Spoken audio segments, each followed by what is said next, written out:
अस्सलाम वालेकुम। कैसे हैं आप सब लोग जी। उम्मीद है आप सब ठीक होंगे। तो अल्लाह आपको सदैव ठीक रखे, खुश रहें, आबाद रहें, हंसते रहें और खिलते रहें। जी खुशामदीद है आपको मेरे मसाला रेसिपी में। तो आज हम बहुत मज़ेदार से जी चना पुलाव बनाते हैं और इसको देगी पुलाव भी कहा जाता है। और जी वैसे तो ये बहुत सिंपल सी रेसिपी है, सब बना लेते हैं, लेकिन कुछ ट्रिक्स होती हैं जो जी बहुत मज़ेदार सी ये चावल आज तैयार होंगे। तो चलें आए जी आज की रेसिपी को स्टार्ट कर लेते हैं। बिस्मिल्लाहिर्रहमानिर्रहीम। हाफ़ के जी लिए थे मैंने चावल, इनको मैंने 20 मिनट तक धो के भिगो के तो रख दिया था। तो जी 1 पाव चने हैं हमारे पास, इनको मैंने अच्छे तरीके से बॉयल कर लिया है। 2 टमाटर हैं, इनको मैंने कट कर लिया है। और 1 टीस्पून जी मैंने लिया है पिसा हुआ धनिया पाउडर। और हाफ़ टी स्पून ली है मैंने कुटी हुई लाल मिर्च। हाफ़ टी स्पून ही ली है जी मैंने गरम मसाला, हस्बे ज़रूरत नमक। और 3 ली थी मैंने सब्ज़ मिर्ची, इनको मैंने कट कर लिया है। 2 टेबल स्पून लिया है मैंने अदरक और लहसुन का पेस्ट, इसको मैंने फ्रीज़ किया होता है। तो जी 4 टेबल स्पून लिया है मैंने दही। 1 लिया है मैंने प्याज, इसको मैंने कट कर लिया है। और जी 2 टेबल स्पून लिया है मैंने अचार। तो जी साबुत मसालों में है मेरे पास एक तेज़ पत्ता है। और 1 टेबल स्पून भर के मैंने लिया था सफ़ेद ज़ीरा, काली मिर्ची, मोटी इलायची, 2 स्टार फूल लिए हैं और लौंग ली हैं और दालचीनी ली है। तो जी हाफ़ कप से कम मैंने ऑयल लिया है। तो जी सबसे पहले मैं प्याज ऐड कर देती हूँ। बिस्मिल्लाहिर्रहमानिर्रहीम। तो जी प्याज मेरा ब्राउन हो चुका है, तो इसके अंदर मैं थोड़ा सा पानी ऐड कर देती हूँ। बिस्मिल्लाहिर्रहमानिर्रहीम। तो जी साथ में मैं डाल देती हूँ दही। बिस्मिल्लाहिर्रहमानिर्रहीम। और साथ में डाल देंगे अदरक और लहसुन का पेस्ट। साथ में डाल देंगे टमाटर।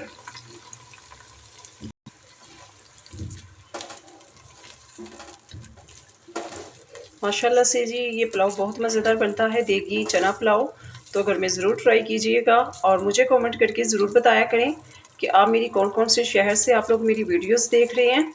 तो जी मुझे बहुत खुशी होती है। अगर आप मेरे चैनल पे नए हैं तो प्लीज़ मेरे चैनल को सब्सक्राइब कर दें और मेरी वीडियो को लाइक कर दिया करें। तो जी मैं साथ में डाल दूँगी साबुत मसाले। तो जी ऊपर से मैं इसको ढक देती हूँ, तकरीबन 1 आधा मिनट ढक देते हैं ताकि जो टमाटर हैं वो अच्छे तरीके से सॉफ्ट हो जाएं। तो जी चलें चेक कर लेते हैं। तो जी जो टमाटर थे वो काफ़ी हद तक सॉफ्ट हो चुके हैं। तो इस तरह से हल्का हल्का सा इसको मैश कर लेते हैं।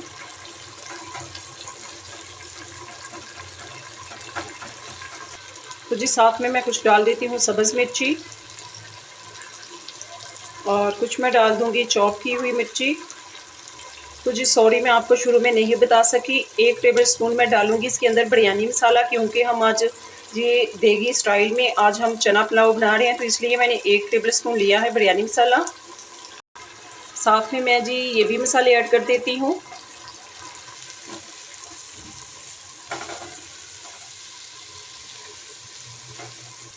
तो जी अब मैं साथ में चनों को भी डाल के अच्छे तरीके से भून लेती हूँ।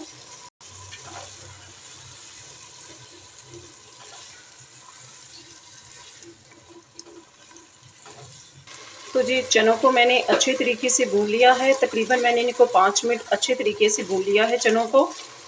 तो अब मैं साथ में जी डाल दूँगी 2 टेबल स्पून लिया था मैंने अचार, ये मिक्स अचार है।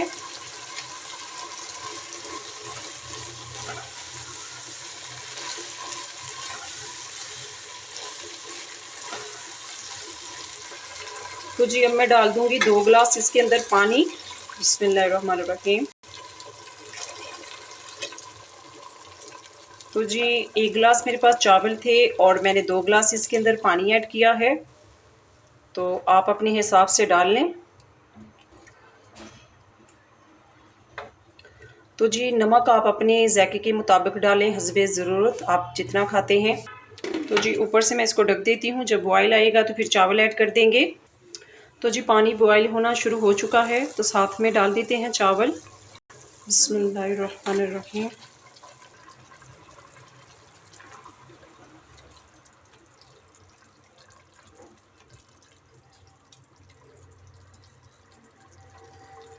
तो जी इसको ऊपर से ढक देते हैं, तो मैं बाद में बताती हूँ हम इसका क्या करेंगे। तो जी एक साइड पे मेरे चना चावल बन रहे हैं, तो एक साइड पे जी हम बना लेते हैं रायता। तो दही को अच्छे तरीके से फेंट लेते हैं। तो एक साइड पे चावल बन रहे थे। तो जी चना देगी पुलाव के साथ साथ में रायता तो होना ज़रूरी होता है, वरना मज़ा नहीं आता। तो दही को अच्छी तरीके से फेंट लेते हैं। तो जी साथ में मैं डाल दूंगी पुदीना और हरा धनिया और अनारदाने की चटनी है ये। तकरीबन ये मैंने 4 टेबलस्पून बढ़ के ली थी। साथ में डालेंगे टमाटर। साथ में मैं डाल दूंगी खीरा एक कटा हुआ। साथ में डाल दूंगी एक प्याज चॉप किया हुआ। तो जी इसको मिक्स कर लेते हैं। माशाल्लाह से हमारा रायता भी तैयार हो चुका है। तो जी 2 पिंच में इसके अंदर डाल दूंगी ज़ीरा और 1 टीस्पून डालेंगे नमक हस्बे ज़रूरत, और इसको अच्छे तरीके से जी मिक्स कर लेते हैं। तो जी पानी सारा ड्राई हो चुका है चावलों का, तो हमने बिल्कुल हल्की सी आंच कर देनी है ताकि नीचे से चावल लगे नहीं। तो मैं कोई भी इसको कपड़े से दम नहीं दूंगी, इस तरह से ही हल्की सी आंच के ऊपर मैं इसको ऊपर से ढक देती हूँ। बिल्कुल हल्की सी आंच आपने रखनी है। ये आप देख लें हल्की सी आंच रखी हुई है। तो जी चले आए चावलों को चेक कर लेते हैं क्या पोजीशन है हमारे चावलों की, तैयार हुए हैं कि नहीं हुए हैं। तो जी माशाल्लाह से चना पुलाव हमारा रेडी हो चुका है, और देखें कितने खिले खिले से माशाल्लाह से चावल बने हैं। बिस्मिल्लाहिर्रहमानिर्रहीम। तो जी इसको करते हैं डिश आउट। तो जी माशाल्लाह से रायता भी हमारा तैयार हो चुका है और कितना टेस्टी ये लग रहा है। तो जी एक साइड पे हमारा चना देगी पुलाव भी रेडी हो चुका है और बहुत यमी बनता है। और देखिए चावल भी माशाल्लाह से कितने खिले खिले हैं, और जी पूरे किचन में खुशबू छाई हुई है, इतने मज़ेदार बनते हैं और घर में ज़रूर ट्राई कीजिएगा। तो जी घर में बनाएं, खुश रहें, आबाद रहें, हंसते रहें और खिलते रहें। तो जी मुझे दें इजाज़त। अल्लाह हाफिज़।